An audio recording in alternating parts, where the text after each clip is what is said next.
Welcome to another episode of Streetpreneur Podcast, the podcast for entrepreneurs, small business owners, startup companies. And I have a very special guest today. He is the founder of The Sauce. Yeah. Secret sauce, baby. And we're doing public speaking today. We're going to talk about the public speaking business, what it takes to succeed in that business, and anybody that's aspiring to be a public speaker, you're in the right place at the right time today. And we're going to break everything down from A to Z about the public speaking industry. I'd like to welcome my special guest, William Winfield, to the show. He's the CEO of Secret Sauce Speakers. He's also a certified professional speaker, educational consultant, minister, author, father, mentor, and also business coach. Welcome to Streetpreneur Podcast. Hey. Man, listen, man, I'm super grateful to be here, man. Yeah, I'm super grateful to be here, man. I just want to say to you, man, the things that you're doing, man, this is global. You know what I'm saying? And I'm just proud of the work that you're doing, the consistency, the reps that you're putting in, man. So, man, honored to be here and to make an impact for your audience. Yeah, thank you. Thank you very much. Yeah. We're going to kind of dive into your journey and kind of explore everything from beginning to where you are now. For sure. Let's take it all the way back when you were making $14.50 an hour to traveling the world, making six figures with your public speaking company. Yeah. Just tell us a little bit about your background and how that whole journey began. Yeah, man. I think I want to start here, man. So for me, like I always say, my first keynote presentation wasn't in front of thousands of people. Okay. It was in front of a homeless man at a homeless shelter, and I'll never forget it. My brother Jerome Hines, we worked at the House of Hope in Rhode Island. Okay. And when we was there, pretty much one particular night, there was this homeless person called Anthony Robinson. I'll never forget his name. And as Anthony was being irate in the building, my boy Jerome goes, "Hey, Will, I need you to go talk to Anthony because I think you can touch him." And the reason why Jerome was so confident in my ability to touch him was because a lot of the times I would be walking the shelter, not being on stage, walking the shelter and pouring into the homeless people. And so I went down there and I just pulled up to Anthony. I said, "Anthony, man, what's going on?" Anthony was just like, "Man, like, I'm stressed out, I'm overwhelmed, but I feel like life ain't worth living." And as soon as he said that, something in my spirit was just like, yo, you're going to be all right. You don't need to take your life. And because of protocol at the shelter, literally, I had to call the ambulance. So I'm sitting down with him at the steps in the homeless shelter. And the conversation that we was having was pretty much like, "Listen, Anthony, I need you to go take care of yourself. I need you to go get the help that you need. And I promise you everything's going to be all right." So literally 2 weeks later, I come back to work, right? I get up on stage, clock in, put my lunch in the refrigerator and all that stuff. Okay. And Jerome goes, "Hey, Will, Anthony needs to talk to you." I'm like, "Nah, we ain't doing this again. Nah, we ain't doing this, Anthony." He was like, No. It's good news." So I go down there and I said, "Anthony, what's going on?" As soon as I said that, he turned around and he hugged me and he embraced me. And I tell people to this day, I still feel like I got a cracked rib. You know what I'm saying? As how hard he hugged me. And literally he said, "Well, I just want to say to you, because of you, I didn't take my life. Thank you." And from there, that's where the speaking journey began and took off. Okay. Yeah. So there really was no formal training, no mentor, no Toastmasters, nope. Nothing, none of that, man. Okay, it's just natural. That's it. A natural gift that you got from God. Yeah. Okay. And what was your career before you started public speaking? Yeah, so I was working at a drug rehab facility called the Providence Center, and I was working at a homeless shelter. Pretty much that was all I had, you know what I'm saying? So I say that I was in the university of people, adding value to people's life, impacting people's life, the people that most people look over, the most people that toot their nose up. I was placed in that position to add value to their lives and let them know that they have meaning and purpose. Yeah. Okay. Yeah. And as far as when did you decide to, the entrepreneur, I want to turn this into a business. Yeah. I want to do this for a living. Yeah. What year was that, and when did you start the company? Yeah. I'm going to be honest with you, man. Yeah. I never wanted to speak. I never wanted to speak, man. As crazy as it is, I never wanted to do this. I never wanted to hold a microphone. I never wanted to be on platforms. If it was up to me, I would just work a 9 to 5 and do what I do best. You know what I'm saying? Which is just add value to people. But that turning moment was when I got an opportunity to speak at the drug rehab in front of 45 grown men. 2 people in the back was contemplating leaving the program and ODing. I didn't know. And I remember I'm walking into this room 45 grown men, brother. And literally my palms are sweaty. I'm nervous. My heart beating at 100 miles per hour. I'm sitting there, I'm just like, man, I don't know what I'm going to say. How am I going to talk about these dudes about life? And I ain't even experienced no life. You feel me? Right. And so I remember the presentation to this day. Eagles do not stress the opinions of pigeons. And as soon as I got done doing that talk, the counselor came up to me, which her name was Vanessa. Now, mind you, in this facility, I don't have no degree. No degree, no college experience. Okay. The only degree that I have is experience and wisdom.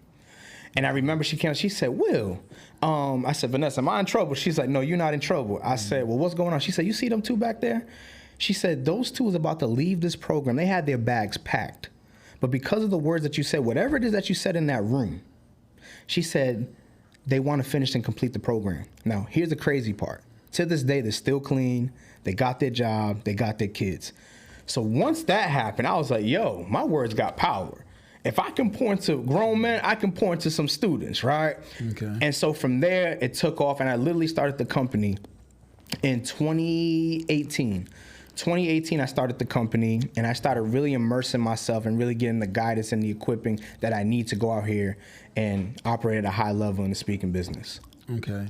Did that involve any training or? Absolutely. That's the first thing that I did. Craft a speech. And Absolutely. Make the presentation, you know, without using everybody like I do. Hey, hey, but I'm not gonna hold you, man. Listen, there's nothing wrong with doing that. Everybody has their own way. At the end of the day, you deliver the message the way you need to deliver the message. You know what I'm saying? And so a lot of people have their certain levels, but for me, I'm like, you got to do what you do and be comfortable in your skin and be yourself. Yeah.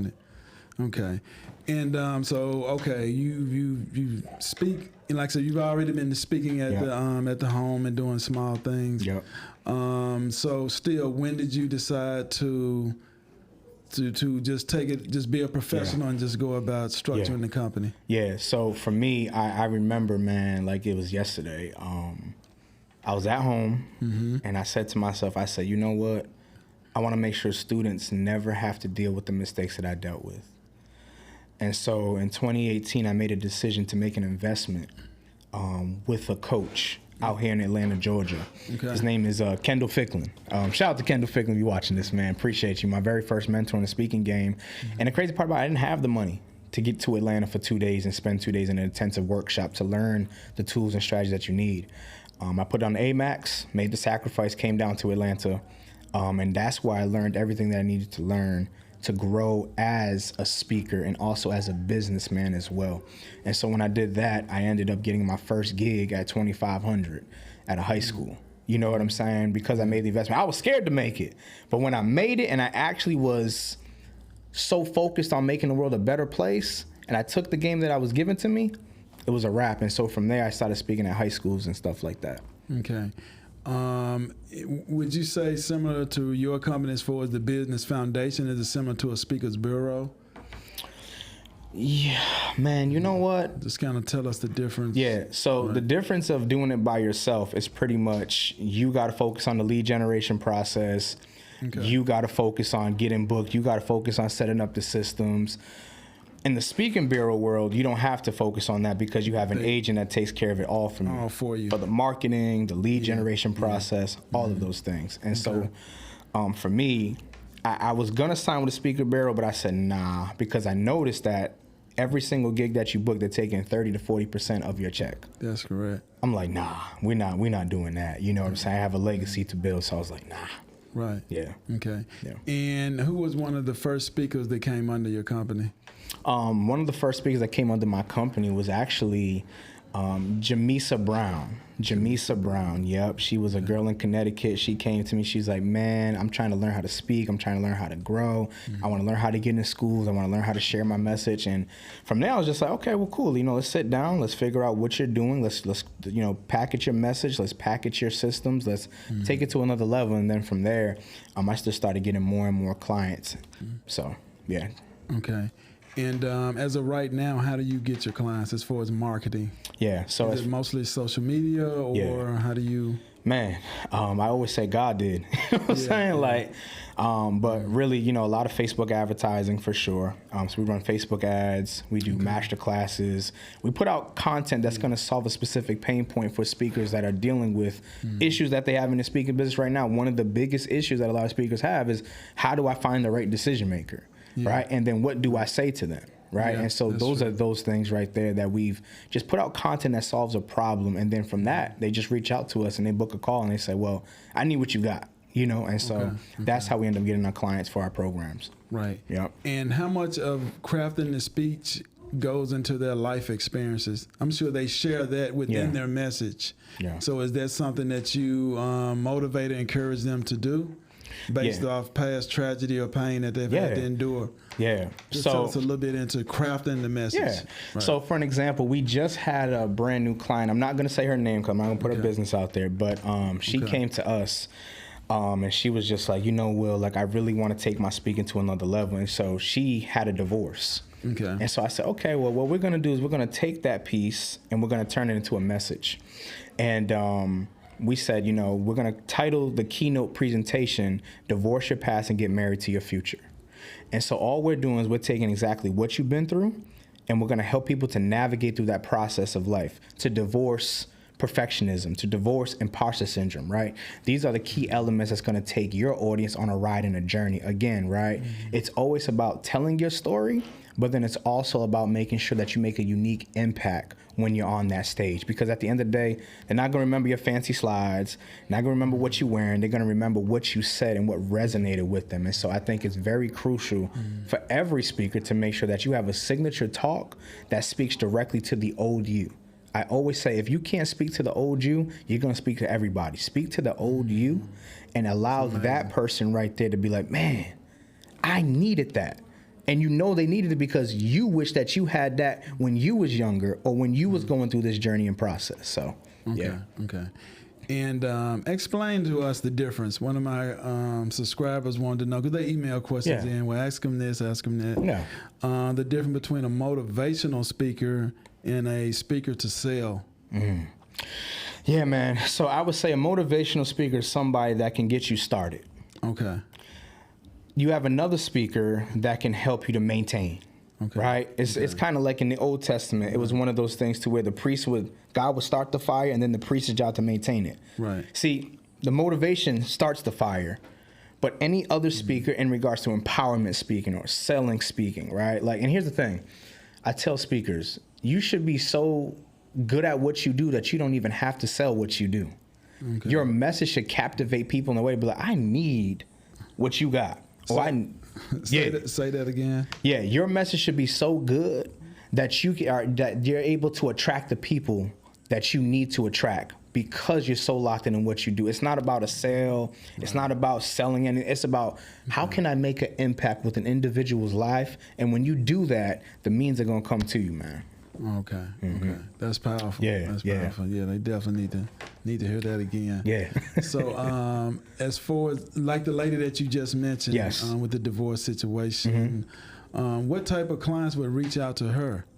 Yeah. And how would she reach those particular clients? Who would you market her to? Absolutely. So for me, I see that in the case of mental health. Right? Yeah, when you're going through these different types of situations and you're like, man, I don't know how to bounce back. I feel undefeated. I feel like nobody wants to hear what I have to say. That mental health space right there is going to be perfect for her. And she concurs. I make sure all my clients, like, do you concur that this lane is good for you? She said, absolutely.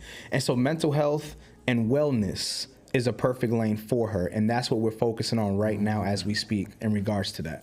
Right. Yep. And which careers make the best public speakers? Would that be somebody that's a minister, somebody that's in entertainment? What different backgrounds does it matter to maybe qualify as a public speaker? I would honestly say it doesn't matter. It doesn't matter. It doesn't matter. They can go from a homeless person to anybody. Absolutely. Right. Yeah, because I was homeless. Right. You feel what I'm saying? Okay. And I became one of the most sought out speakers. So for me, you know, it's just one of the things that you just got to understand that somebody needs what you have. You know what I'm saying? So, you know, at the end of the day, it does not matter. Don't get caught up in all that. Just do what you do at a high level. Yeah. Oh, okay. And for its techniques, I know there's different techniques for different speakers based off what they've been through and their experience. Just kind of give us maybe a couple of examples of how that works. Yeah, absolutely. So you're talking about like stage presence and things of that nature? Yeah, let's break into stage presence a little bit. I know you shouldn't be fidgety. You shouldn't be. I know it's certain things that you shouldn't do. Yeah. I just want you to kind of break it down. Yeah. So one of the things that I tell, actually, I was speaking at an event with one of my brothers, man, and we was critiquing some of the speakers. And one of the things that I told the speakers was, you need to walk the room, don't wear it out. In other words, so many times when you're pacing back and forth, people are like, yo, you nervous. Or you know they're real nervous when they're not really trying to pay attention to you like that, but they're really trying to just get out what they need to say and then leave the stage. And so also when we talk about walk the room, don't wear it out, the high heels, you know what I'm saying? Like the click, clack, the click, clack, the click. I'm like, oh my God, I can't pay attention to the message because I'm hearing click, clack, click, clack. So that's one thing. Walk the room, but don't wear it out.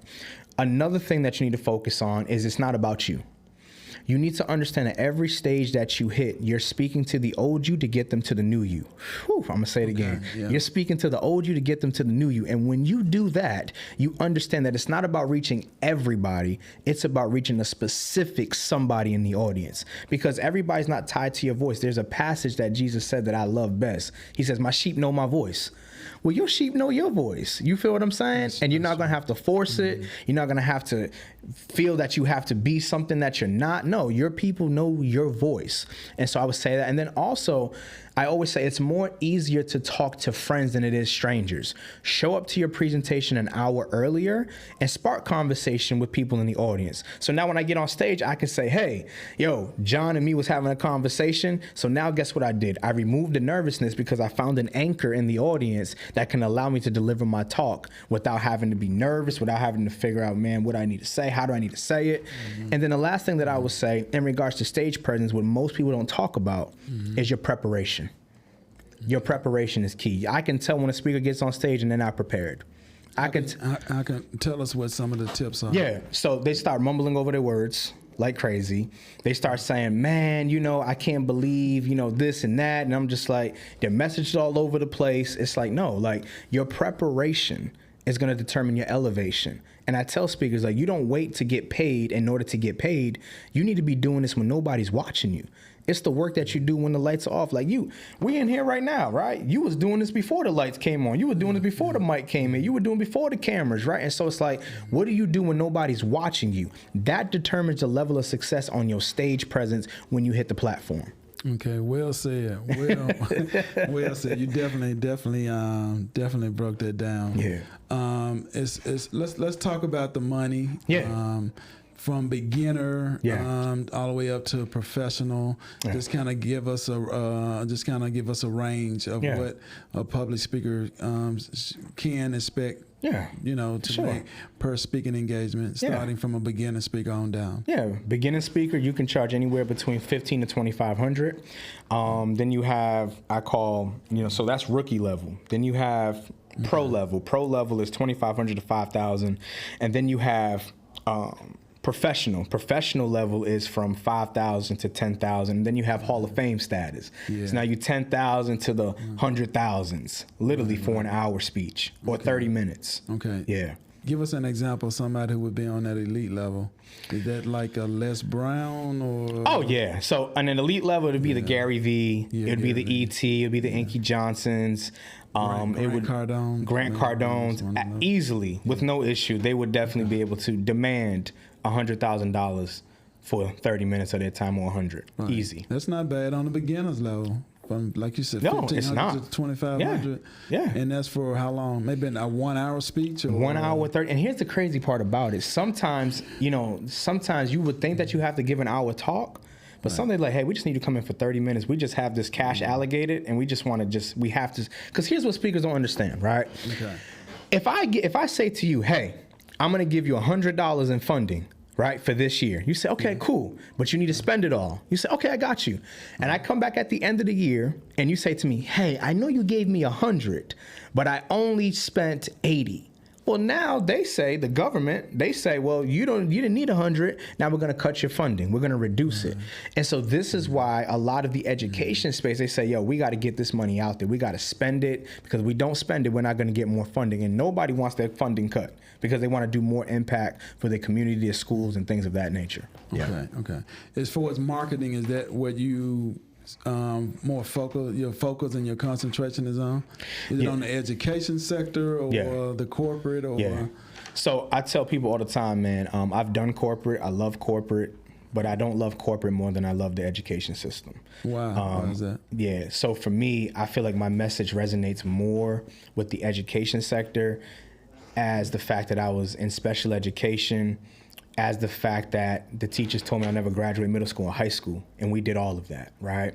And so for me, I never want a student athlete to lose a football scholarship like I did.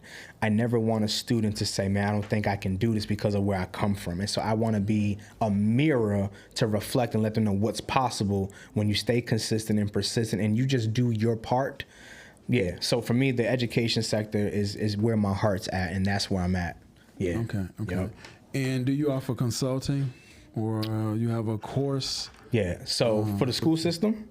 Just for speakers in general. For speakers? Yeah, for sure. Definitely. What type of, tell us what some of the programs in-house that you have. Yeah, so for us, we have our Speakers Bureau, which is the Inner Court of Speakers, our elite program, where we help you with the 3 C's: communication, coaching, and curriculum. Okay. The communication piece obviously is for your speaking business. We help you to package your message, systemize your message to be able to create a predictable, profitable, and scalable speaking business.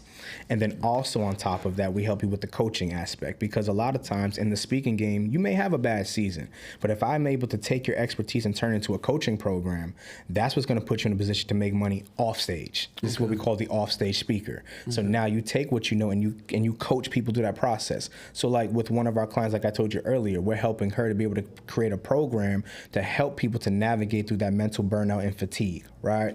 So we have that process. And then the last one's curriculum, which is where you're able to go from speaker to consultant, right? A speaker is more so somebody that comes in and it's like a machine gun. You're in there, you're shooting stuff up, right? But when you become the consultant, now you go in there with a specific target and aim, whether that aim is to increase team morale, whether that is to help student attendance, whatever it may be. This is what the curriculum is for, and it's going to help you guys to be better, to create a better culture and climate for your school. And so those are the 3 C's that we focus on. And then under that, we have our Undeniable Sauce program, which is a done with you program where we show up on calls, we add value to you. You get access to a portal, 10 plus years of game and information from me and my brother Odell, from the college market, from the education space, to help you guys take your message, amplify your message, and get monetized for your message. So, yeah. And how much would that cost me? Yeah. Just kind of give a breakdown of each package and what would that, just for people who are definitely interested but want to take certain particular. For sure. Absolutely, man. I would say, honestly, first and foremost, for anybody that's watching this, man, I want you to understand, it's not a cost. It's an investment of your legacy. Right? I like that. You need to understand that there's no cost. And you also got to ask yourself, what is it going to cost me if I don't do what I need to do? Who suffers? Right? And so for the Done For You program, that's a $20K investment. For the Undeniable Sauce, the group coaching program, that is a $5,000 investment. And so, those are the investments that you would have to make to be able to amplify your speaking. And again, you don't have to go with us or anybody. I'm just saying with you, if you're looking to really grow your speaking business, get with somebody who's done it. I promise you, I spent so many years banging my head against the wall. It took me 5 years to get my first paid gig because I didn't have mentorship or guidance. Yeah, sure. You know what I'm saying? So, Okay. And what do you see the future of your company as far as the sauce? We know you got the conference. The conference is huge. Just elaborate on the conference. Just tell us a little bit about, because a lot of people don't know about it or just now finding out about it. Tell us how it was conceived. Yeah, man. So that conference came from God literally telling me, William, what did you not have when you first started? And I want you to give that to the people. Reverse engineer the process. Okay. What is that you not had? And so most times people go to conferences, speaking conference, but you're not able to hit the platform and speak. So we made sure for our VIP days that our speakers can hit the stage, get the content that they need, get the pictures that they need, so that way when they leave Atlanta or leave wherever we're at, they have marketing material. The craziest thing to me is that speakers say they're speakers, but then when I look at your profile, I don't see you speaking. You know what I'm saying? They don't document the process. They don't document the process. I don't see you speaking anywhere, and then you want somebody to come pay you $10,000, but I don't see you doing anything. See nothing. You know what I'm saying? And so for us, we was just like, we had to make sure that we make room for the people to add value to them. And then, of course, the last 2 days is always more so like personal development and spiritual development, where business and faith collide under one roof, and equipping the people. Because, again, as you know, on this journey as an entrepreneur, a speaker, whatever it may be, that is difficult. And you're going to need some spiritual endurance to press through some things when you're encountering some things. Like, I promise you, man, they say, I think it was about 40 or 75% of entrepreneurs think about committing suicide. And I was one of them. You know what I'm saying? And so it's one of those things to where you need that guidance and that endurance to understand that you're called and chosen. But you can't be called and chosen if you continue to go back and forth with your purpose. You called for this. You gotta go get it, you know? Yeah. How important is mental health? Man, to a public speaker. Man, just having that right frame of mind. Yeah. You know, when you're speaking and engaging with your audience, and you got a lot of other trauma going on, and it kind of relates, and you can hear it in that person's speech. Yeah. What do you recommend? Yeah, I definitely recommend, for me, I may not work for everybody, but for me, you got to get grounded with the Lord, man. For me, I got grounded every single time when I feel like I'm out of alignment. I center myself. I say, okay, what do you want? Right? Because a lot of times when we're frustrated, it's because we're trying to do what we want to do, and we're not doing His will. And so for me, I said, I got to do your will. Let me get centered. So definitely making sure you're grounded with the Lord. Definitely making sure you're taking time for you, whether that's a spa, whether that's a walk, whether that's a mini vacation. You know what I'm saying? So I think those things are super crucial for your mental health, especially your spiritual endurance as well. Okay. Yeah. And just tell us, what are some of the benefits you received as being a public speaker? Man. I know there's many, but just give us a few. Man, one of the benefits, man, is I get to spend more time with my family. Okay. That's the biggest thing to me. I get to spend more time with my family. The money is phenomenal. Yeah. The money is great, right? How many speaking gigs you do monthly? I know it varies. But, yeah, so for me, I used to do about, I want to say, 12 to 10. I no longer do that anymore. I kind of pass it to my elite clients, some gigs that I don't want to do. So roughly, I'm speaking about maybe 5 times a month, but my fees have doubled. So yeah. And that affords you, what are some of the luxury things you like to do in your spare time? Man, you know, I'm a very some hobbies that you have. Yeah, man. Right. So for me, I like swimming. I like ping pong. I like putting my toes in the sand, man. You know, I like to have fun. You know what I'm saying? Go kart, whatever it may be. Like, I'm a kid at heart. You know what I'm saying? So for me, it's just really enjoying life and creating memories for my kids. You know what I'm saying? Creating memories for myself. So yeah. Okay. Let's go back to your coaching staff. Yeah. And the speakers that you have. Is there like a training program for them? Like the young lady you mentioned when she came into the program. Yeah. How does the training program work? Do they stay in for 6 weeks, or is it more like you taking a just beginner with no background? Yeah. How do you turn that person into a speaker? So for us, we vet our speakers at the elite level. We just don't work with anybody. Okay. What is the criteria? The criteria is pretty much you have to have been speaking for quite some time.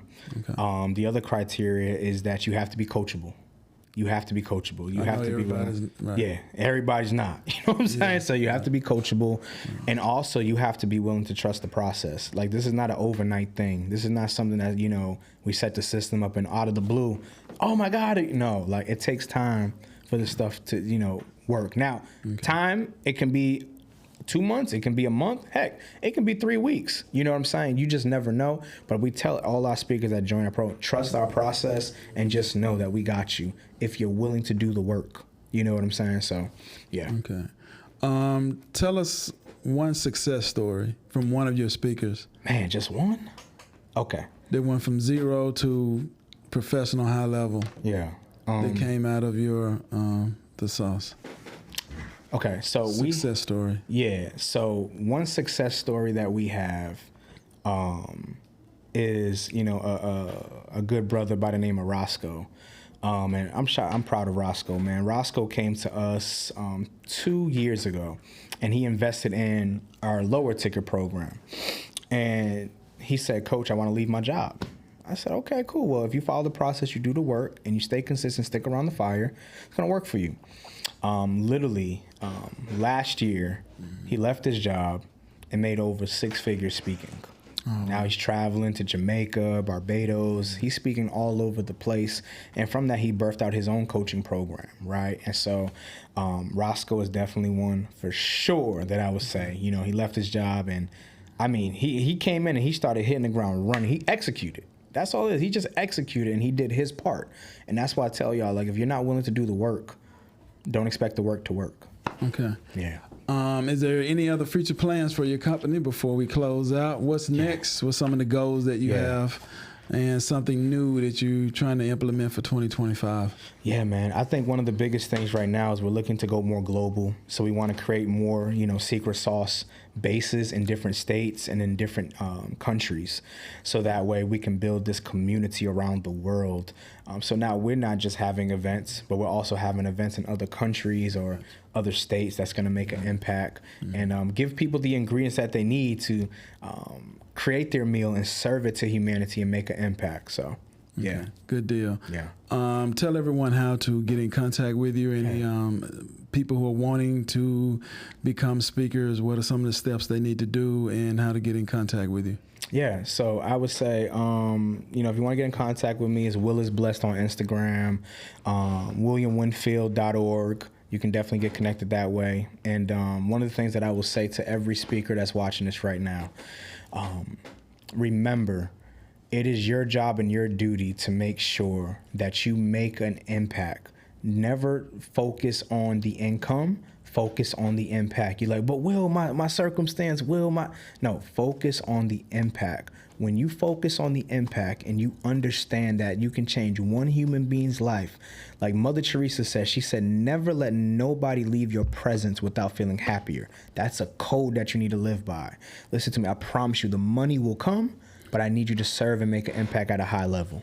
Yeah. Yeah, good news, man. Yeah. Great. Yeah. And I want to thank you for coming out, taking your time out of your busy schedule to come on Streetpreneur Podcast. Absolutely. And I'm definitely looking for big things coming from you and also the speakers that are in your organization. Appreciate you. And any other aspiring speakers out there that want to be a part of William's organization, please reach out and contact him. Please hit that like button, hit the share and subscribe button.